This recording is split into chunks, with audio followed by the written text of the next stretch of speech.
whanono ai, whanole lotoi, whai mai wa te na ton mai pe ai le whano Ya, malo se whamanui le aso. Patau fatu le, pai malu tatou tunu mai mo mai tawhai fia la. Ya, leo ma whafu tatou male. Te renga ya se manu o le sunga le tofi lungo le fianga o lano.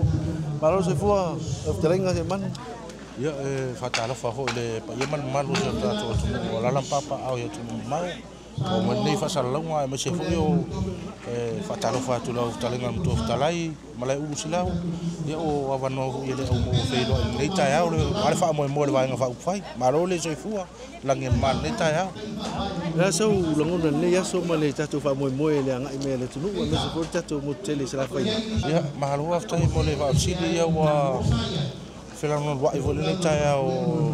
Pa ia mana mamalu se o tatou atunu ona ua o fanga poto mai a mese foi lo lofi mai o le mamanu le tunu nei sala fai nei ona o le fa moe le vai nga fa fai ia wala va fa nga mai o tama ia se fai nga malo le atu lai mai la tu te ia se o tatu o tunu ia la ngona foi le fanga i te nei tai au ona wale ofi i fafo nei o le mauta ia mese foi o tonu ia wa nga solo mai ai ia mamanu se o tatu atunu ia wa foi le mol mawina nei fa moe Manu, ya sau upu muli le ia mana malu sa mo sa ni te penga paluta penga filinga le tunu. Ya, aftai la vai la talinga tu talai male ulu o se fa matalanga ia nei tai au ia paluta fast.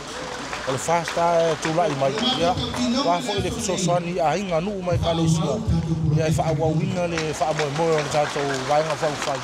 Ia yo tato saili le tua malo ia e mau ai foi manu malo se tato atunu ia manu tele ne yaso e la talinga mtu mai u Mai lava lau yo ma tofe nu ia roi mo se si tato patan longa ste mai duma e manuel le yaso Samoa.